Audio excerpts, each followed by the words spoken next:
Welcome to the Clean Library Podcast, where content meets conscience. We believe there are millions of you readers out there desperately searching for a better way to find clean content. Each episode, we will introduce you to a new author of clean books, giving you, your family, and your friends clean options. Hi, I'm Marcus Williams, and I'm with my co-host Brock Morris, and today we have special guest Renée Harvey. Renée is a storyteller and author in Illinois. She graduated from Brigham Young University, Idaho, with a bachelor's degree in history, which has only fueled her personal interest in uncovering stories, historical, familial, and fantastical. Combining those passions in writing, she now primarily tells the tales of little-known people who live in little-known places, as everyone has the ability to choose for themselves the good they will contribute to the world. Welcome, Renée. We're glad to have you on the show today. Thanks for having me. Yeah. So before we jump in and get to know you, we need to do your two truths and a lie. So last week, I actually had the opportunity to do an interview myself so that I could catch up with Brock, and I failed, so I'm still behind. So today, my goal is to tie it up. So we're going to read those out, and then we'll try to figure out which one is the lie at the end. So we may try to throw some questions in there and trip you up a little bit.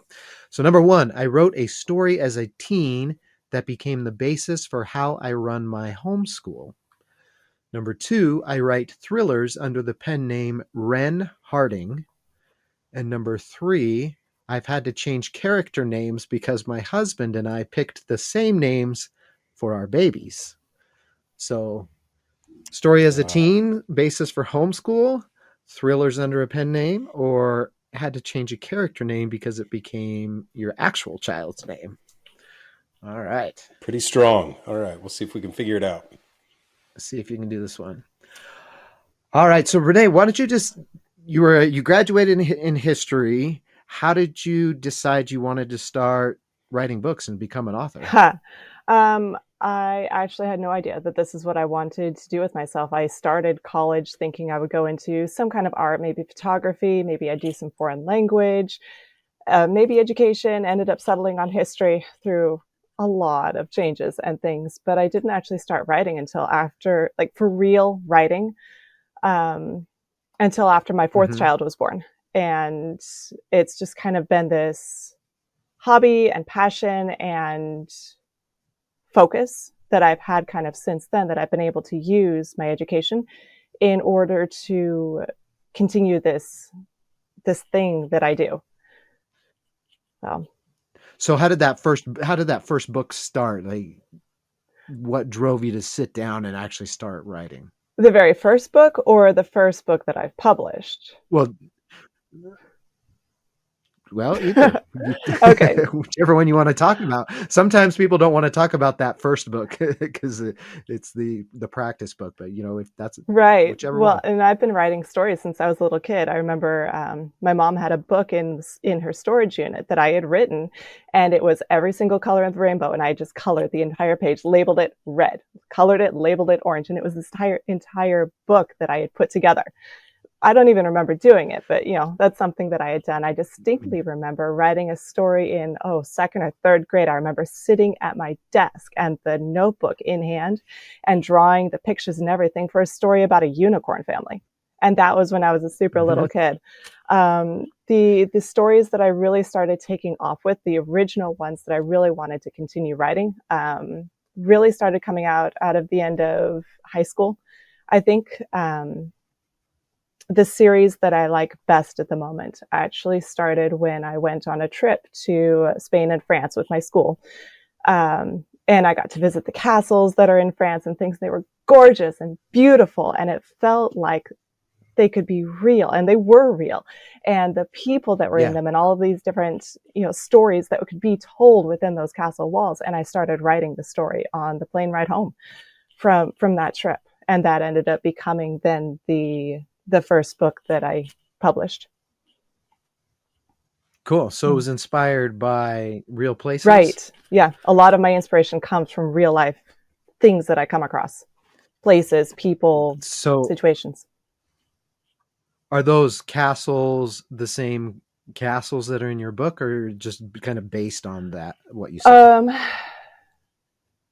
One of them, well,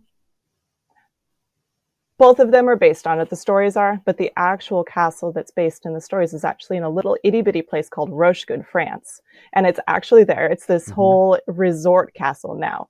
And the castle that you see when you go and look it up is kind of a Renaissance style. But the story that I wrote is medieval. Okay. So it's even older than the castle that's there. Cool.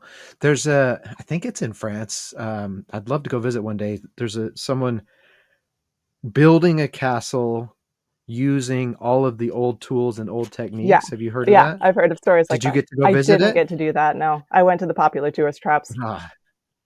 Okay.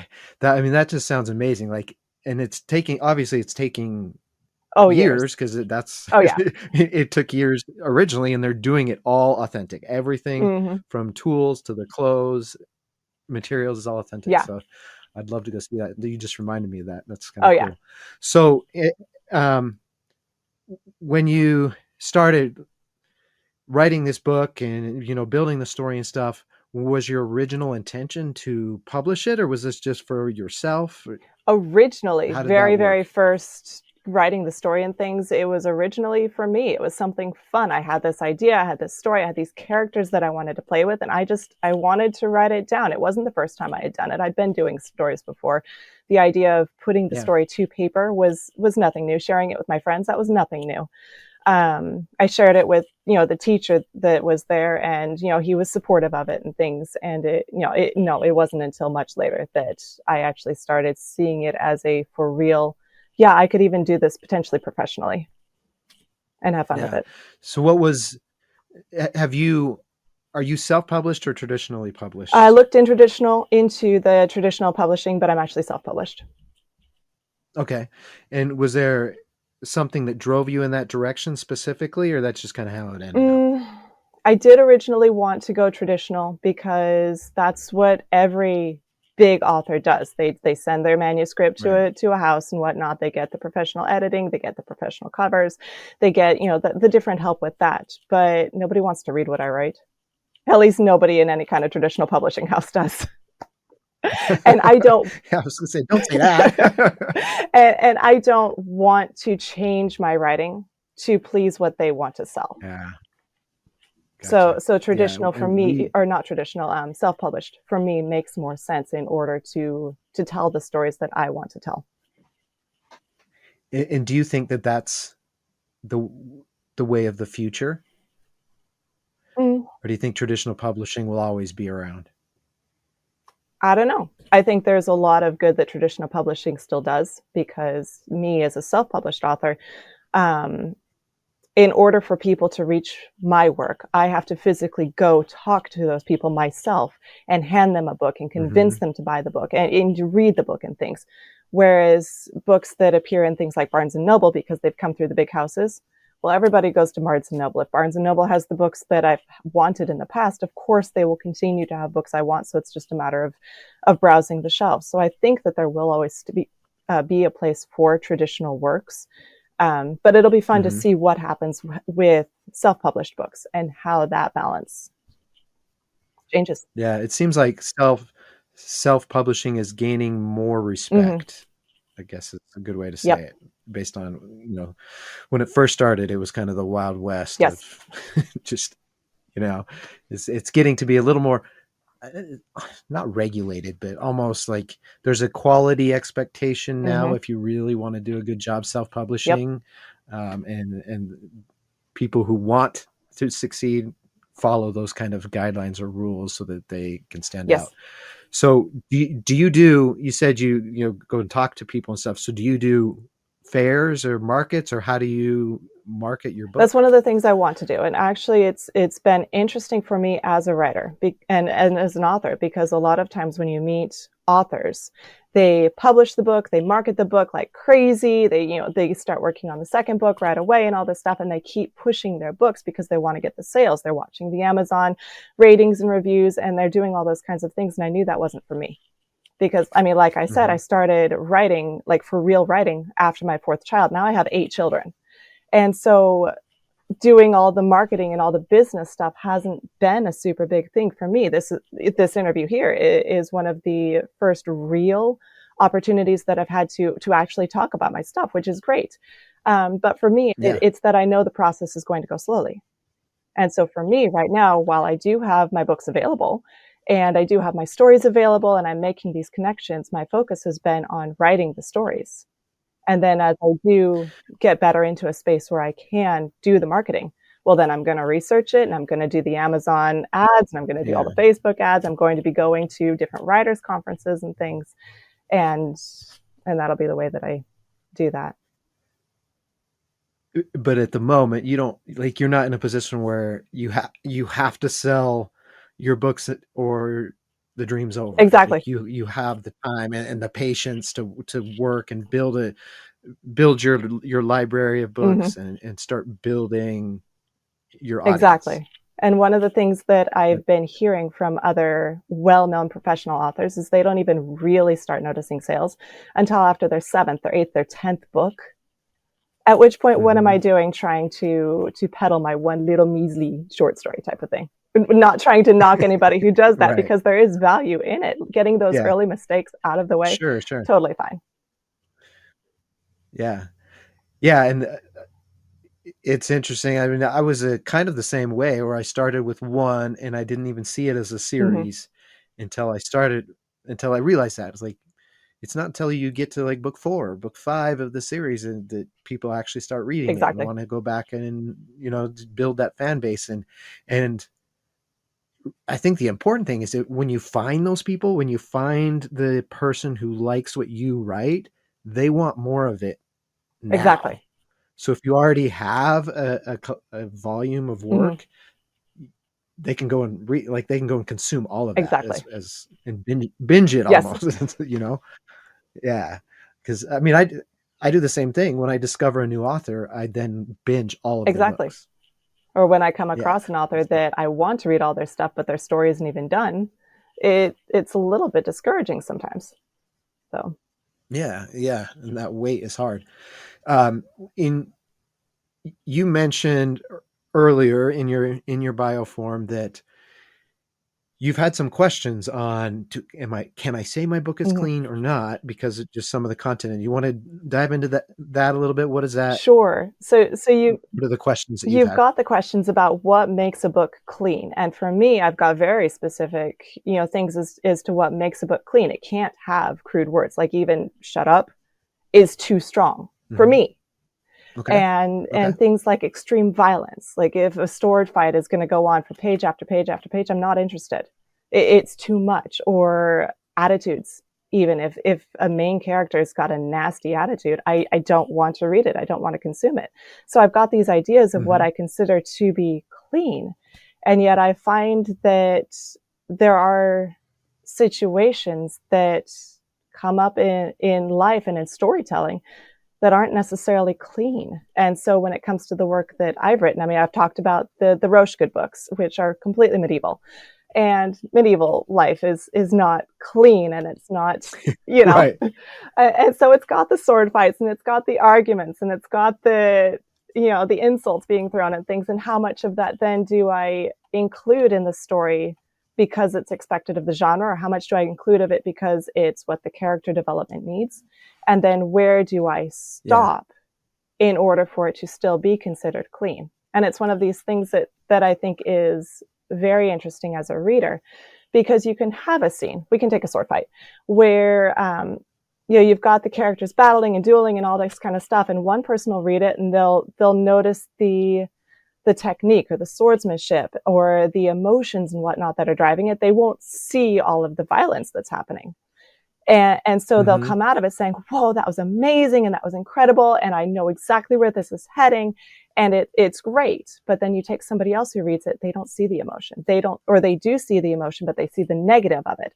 And they see the violence going into it. And that same exact scene is horrifying. And it's not clean. And so that's kind of where I've struggled with my own writing. Is I have readers, my beta group and other good friends who have read these books, and they say, oh yeah, absolutely, it is clean. There is nothing in these books that should be offensive to anybody. And I'm sitting on the other side as the author going, it's not a clean scene. Because it took so much, because I read it so differently. So Right. That's very interesting. Do you feel like you have to, when someone asks you, like, "Hey, is this, is your book okay for my kid?" Do you feel like you have to give a caveat then when explaining, or that's uncomfortable question to me, because I'm like, I don't know what your standards are. right. Like, I yes, I would let my teenager read it, but I don't know what you let your kid read. Right. That's Yeah, hard. it is one of those things where I think if somebody were to ask me, is it okay for my teenager to read? I could confidently enough say, yes, it should be fine. Because I know my kids have started picking them up, and I know other teens have started picking them up as well. It's at that point, it's more the language and the development is aimed more toward an adult audience. An adult, not in that it's got adult content, but it's adult conversations. So Right. Yeah. And sometimes I'll just say, well, what kind of book does your teen like to read? And then I'll get an idea of, Yeah. what their standards are, and then be like, oh yeah, you're fine. Right. Yeah. Or That's a good way to do it. maybe, but it's got, it does have some violence in it, and it sounds like that's not what, so I try to gauge a little bit that way, because it's just so, I don't want to be the guy who recommends a book and then they're horrified. Exactly. Yeah. I recommended it. Like, how could he? I trusted Right. him. That happens so often, I feel. Or there's that one scene that, when I was reading it, it was bad, but I forgot about it because the rest of the story was good. Yeah. Yeah. And that's embarrassing when they come back and they say, there's so much, that scene in there. And I totally forgot about it. Like, oh yeah, that was there. I just skipped it, Yeah. That's the worst. So how did you, it was interesting listening to you sort of go through the process of what you personally like as a reader, and then also realizing as a writer that maybe the story or character development required a little bit of a additional maybe input from the content standpoint. How did you sort of resolve that disparity in what you were feeling and what you settled on in your books? So there's a couple of different points for that. One is I have to trust my beta group, because they're an amazing, intelligent group of people who I've trusted with my work, and I really value their feedback. And when they say that, yeah, this scene, even though you hate it, you can't just delete it, because if you do, the rest of everything else doesn't make sense. The character development, the plot, the everything falls because of this one scene that I don't like. Two, I have noticed that there's a lot of books that as I go back and read them again, because I do that, I read books over and over again, there's just scenes I skip. And it could be my absolute favorite author, and I just don't want to read that scene right now. I know what happens. I can just move on. And so I've kind of moved on, progressed with the stories that I write in that way, knowing that it's probably going to be skipped in future readings from people. It's probably going to be something that they're going to cringe and they're going to back up a little bit, at least if they're me. Others, no problem at all. So I think that's just one of those things that for me, I know it's not going to be one of those highlights of the story. It's not going to be the one that everybody talks about. And I'm totally fine with that. It is there because it is needed for some reason. Yeah. So. Yeah. And even when there's a difficult scene, there are things that have to happen for your plot to work. And it's a matter of how you write it, how much time you spend on it, how graphic exactly. how graphic you make it, and that kind of thing. And when I help authors with developmental edits or content evaluations, that's one of the questions I'm always asking. Does this drive the plot? Does this need to be here? Yep. And if it doesn't, why is it here? I did a beta read for a short story, and that was, he had added some adult content. He had some sexual content in there, and he had some language. And my feedback was, you have a great thriller short story, but why is this here? Like, unless you can give me a good reason why this had to be here, you just basically erased a big chunk of audience who don't want that for no reason. Yeah. And that's a big part of why we're doing this, is just exploring this whole concept of clean. Yep. And trying to strip away any sense of shame around writing clean, or writing things that might be considered not clean, or evolving as an author and including some or not. I mean, that's really much of what we want to discuss. We just want to have the conversations around it. It's not a judgment based on either side of where you might fall, right? Nope. And to your point earlier, you might evolve as an author where you include some more content, especially as you sort of described, right? Of having something that adds to the development of a character, but may not cross PG lines or something like that, right? So is your series more, is it more fantasy lines in the medieval times, or is it more of a historical fiction? So it is historical fiction, but it does focus more on the fiction. Real place, real culture, fake people. Okay. Gotcha. Okay, cool. Whenever I think of medieval historical fiction, I think of the Kingsbridge series, Ken Follett, Okay, yeah. and Pillars of the Earth and stuff. But he tends to have it's not a ton, but he tends to have the more explicit content of that medieval life that he tends to add. And sometimes his books are so big and the stories are so involved. It's like, really, you could have skipped this one page out of 1,000 and been okay. Yes. but great stories anyway. Is this series, how many, well, first of all, how many are in the series already? So the Rochegood book is a 6-book series. It's all completely out and available on Amazon, and it's done, start to finish. Awesome. So you finished it. You feel like your characters are done. They're not yelling at you to write another book. I am so done with this series. It got to a point where once I realized I was writing more than one book, because of course this is the book that I started coming out of high school and, on the plane ride home type of thing. It started in one direction, changed into a very different direction. And I realized I was writing a much bigger story than just one book. And the fun part about it is then as my own experiences grew and developed and things, and of course, as well, I've got the religious, the line as well. And it was a great way to include story, sorry, tripping over my words here, but it became a great way to then pull in things like my love of family history and of genealogy, because I'm going to take a guess. Most of us, if not all of us who are Caucasian, have medieval ancestry. So it's not, for me, it's not just the castles and it's not just the princesses and it's not just the knights in shining armor. These are my ancestors.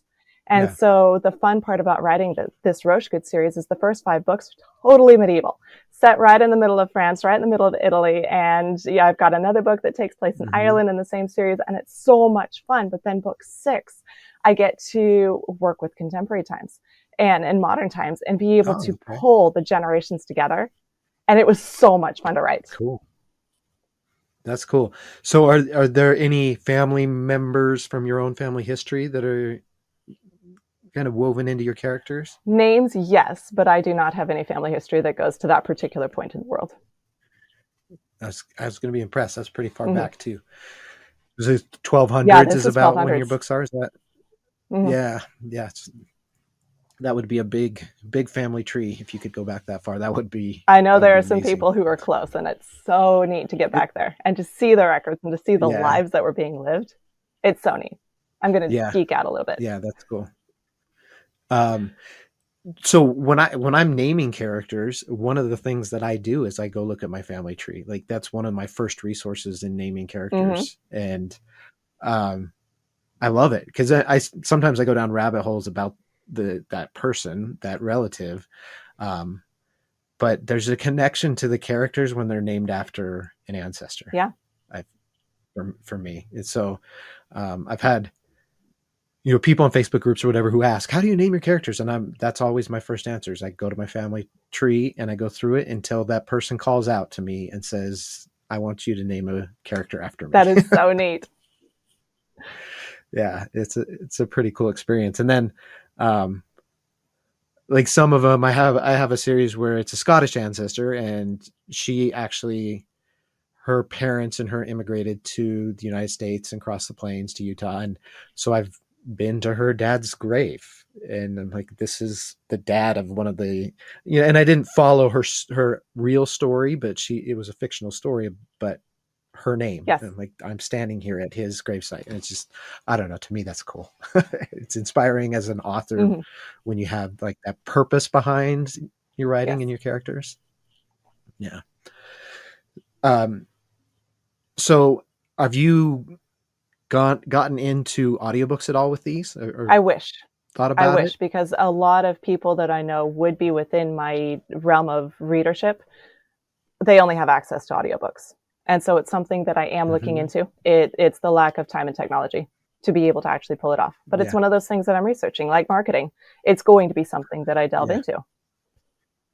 So is it something you want to do yourself? You want to narrate your own books? Well, it's either that or pay a bunch of actors to do it, which I could do someday.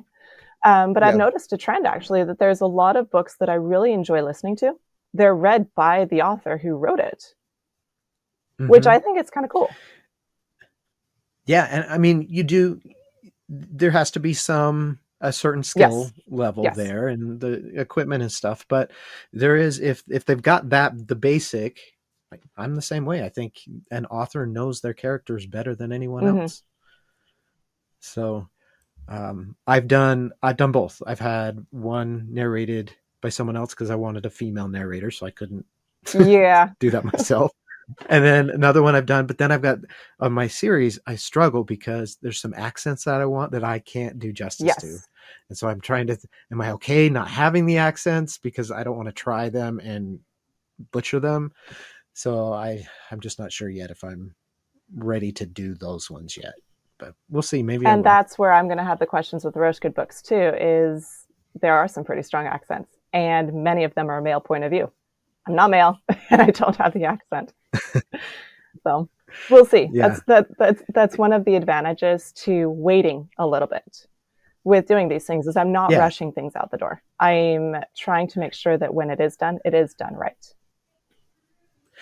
And the fact that it's a historical fiction, you're not like racing against contemporary technology for your book to be out of date. Nope. You're fine. It's going to be history in 5 years, and it's going to be history in 10 years. Yep. So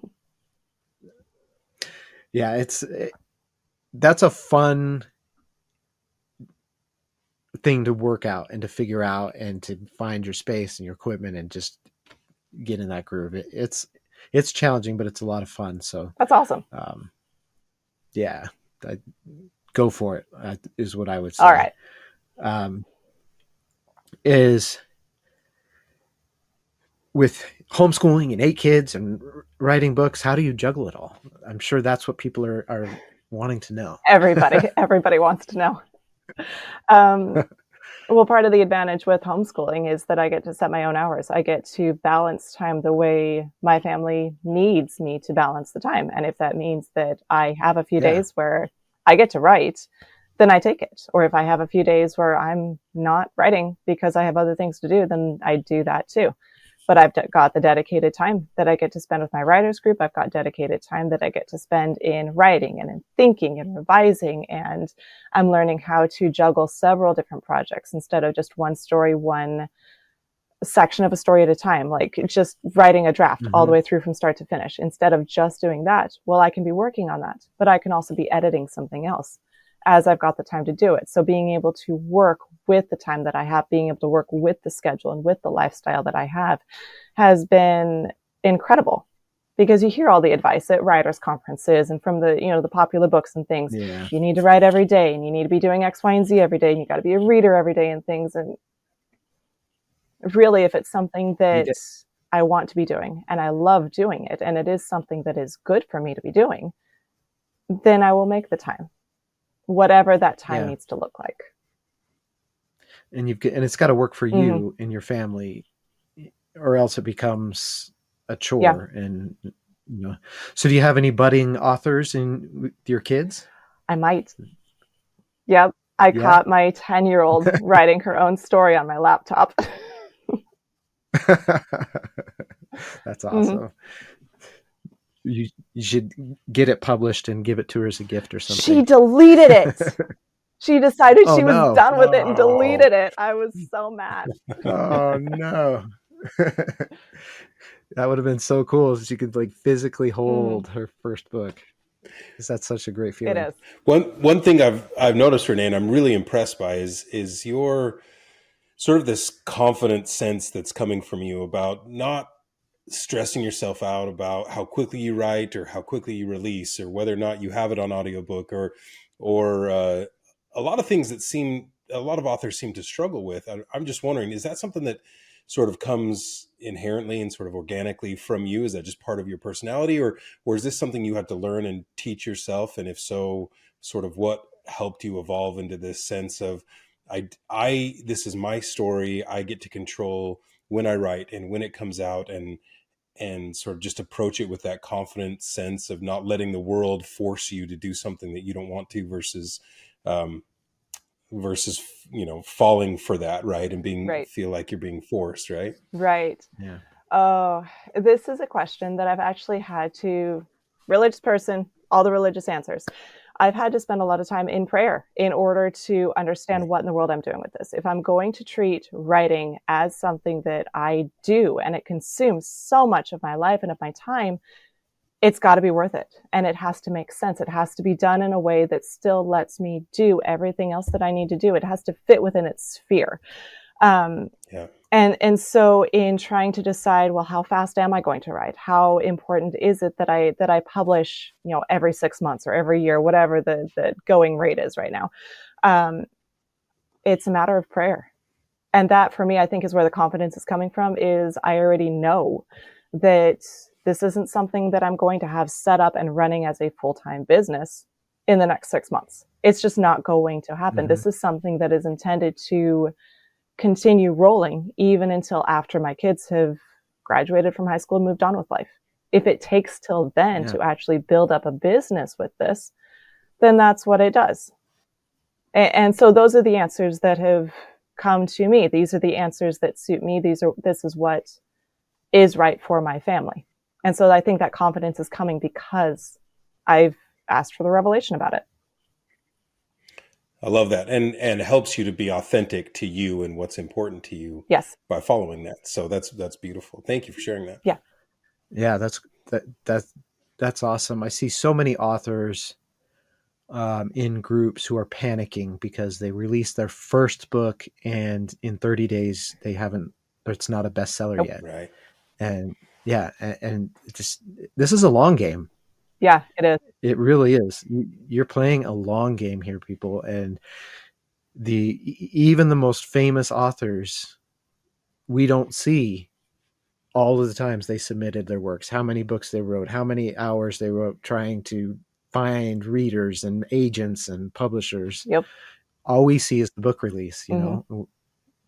So being able to have that just confidence and comfort, and just calm, peace, that you're on the right track, you're doing what you're supposed to doing, and it's going to work. It's, it'll work out the way it's supposed to work. Yes, out. It will. Absolutely. Yeah, that is great. So throughout this entire journey for you, what has been your biggest challenge? I think the biggest challenge has been having the patience with myself to be able to let the process happen as it will. For example, with the Roche Good Books, it took me a decade to actually get the first book done and written and published. But then after that, book 2 came out the next year, book 3 and 4 came out the year after that, book 5 and 6 came out the year after that. So within 4 years, I had all 4 books published, but it was after years and years of doing stuff. And now I'm diving into another series. Started as a standalone, turns out it's a whole series. Shocker to anybody who knows me. Yeah. I'm finding that the process is different. I thought I had a groove. I thought I knew what I was doing. I thought I knew the process that it was going to take in order to get now another story up and out. And it's been a week since I wrote anything. I've got nothing to show for any of this kind of writer stuff. And being able to hear other writers say, yeah, I took a break. Yeah, I got back to it after a while. Yeah, I did this thing and then I came back and it was fine again. And being able to hear that what I'm feeling is normal.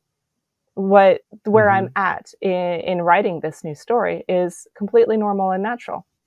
And of course, I'm in a stage with the draft of it where writing the first draft, writing the very first words on the page is not easy for me. There are people who love the Yeah. very first draft. I don't. I would so much rather be revising. So for me, it's hard. And being able to realize these things about myself and realize that it's okay to not look like I'm busy all the time, to not look like I'm doing all the things all the time. That's okay. For now, I can take a break, Yeah. and that's fine. Yeah. That's awesome. I'm at a point where book 5 is going to be the last book, and I've written the first chapter because I always include the first chapter as a sneak peek in the previous book, but I just haven't gotten like, and it's not writer's block. I've got lots of ideas. I know where it's going to go. I think it's because it's the last book. I'm like, once I sit down and write it, I'm ending it. Yeah. That's, I think, and because I know once I start, like once I sit down and actually start typing, I'm like, it'll be done in no Yes. time. It'll just flow. But I think that's what it is. It's that I know internally that once I'm done, it's finished. That series is done, and that's, I don't, not scary is not the right word, but it's, I don't know, it's something. I think I know the feeling. I don't like finishing things either. And I think that was where it was okay for me to finish the Roshka books because I already had another idea. It wasn't the end. Yeah. It was just the Yeah. next step in the process. I Yeah. know the feeling. Yeah. I don't like ends. You got to make sure it's good as well. You don't want to be one of those who everyone hates the ending. Yeah. Well, that's what beta readers are for. Yeah, very true. Very true.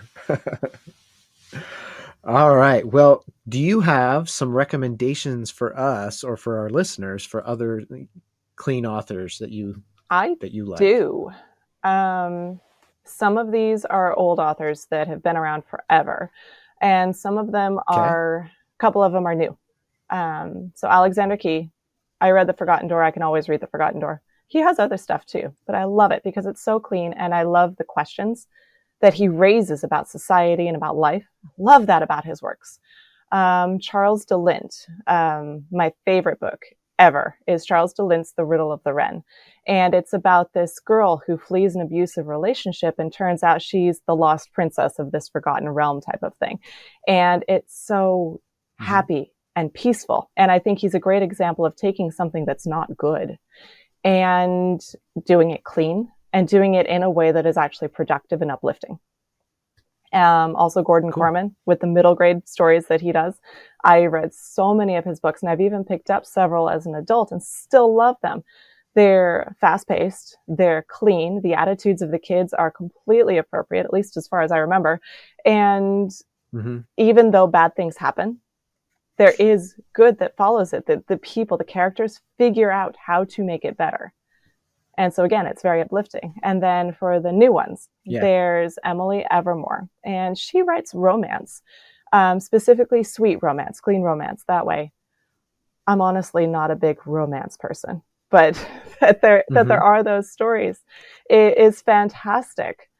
Because a lot of people do. A lot of people really gravitate toward that romance genre. And then also Sophie Edwards, and she writes clean thriller stories, which is great. That's right up my alley, being able to see that fast pace and that action. And yes, there's bad stuff that happens, but we've still got the positive attitude. We've still got the uplifting. We've still got the bad circumstance, but hope that there is light at the end of the tunnel and a way to try to keep figuring out the different problems that come up. Awesome. Those sound like some great recommendations. We'll have to check those out. And our readers, hopefully, if you haven't heard of those, our listeners, you'll go out and check them out and read those as well. So it is time for us to revisit the Two Truths and a Lie. So I'm going to read them again so that we remind everybody, we can remember. All right. Number 1, I wrote a story as a teen that became the basis for how I run my homeschool. Number 2, I write thrillers under the pen name Ren Harding. And number 3, I've had to change character names because my husband and I picked the same names for our babies. Okay, Brock. All right. So These to me were hard because I could see them all being truths, to be honest with you. I feel like after talking to you for a little bit that you've been writing since you were young. I see a total opportunity for you to have written something that would have helped form how you would have homeschooled your kids. So I'm going to say that's a truth. And I'm going to say with 8 kids that it's likely that at some point you had to change character names because you were naming your kids. So I feel like that's truthful also. So I'm going to say the least one, the one that seems the least truth is going to be the thriller under a pen name. Although I assure you, I've not done any Google searches or haven't tried to look for a separate pen name for that. But I'm gonna make that the lie. That's my call, Marcus. Okay. All right. So I can either agree with you, and if we're both right, I'm still behind. Or I go out on a limb and choose something different to hopefully and you pull get further ahead. behind. Or I could pull behind. Yeah, Yeah, you'll or be I could behind go either way further is the behind. bottom line, Marcus. Yeah. Ah. Or I get it right and you get it wrong. That's the best case scenario. So Unlikely, let's but go with. I'm going to go with number 1. I wrote a story as a teen. That's the basis for the homeschool is the lie. Okay, so which one of us is wrong, right, let's hear or it, Renee. otherwise? I do not have a pen name. So Brock got it right. Ah, solid. Yeah, I feel good about that. Yeah.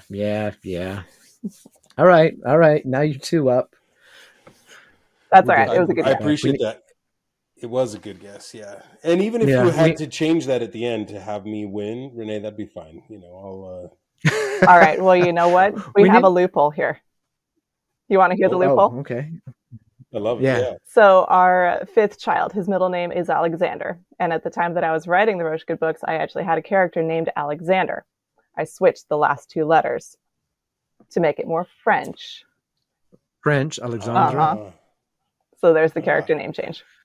So technically the 3rd one is still... But that's not the one I picked. No, it's so not. It doesn't I'm help sorry. I love it. We need a mascot that's like a scorekeeper. I'm going to find something. We can have an official scorekeeper. All right. Well, thank you, Renee, so much for being with us on the podcast today. We've had a lot of fun. It's been a great conversation. Listeners, thank you for being there. Please subscribe. Please share with your friends so that others can find more authors, get to know more authors of clean content, and we can spread the word. Thank you so much for listening or watching, and we will see you next time on the Clean Library Podcast.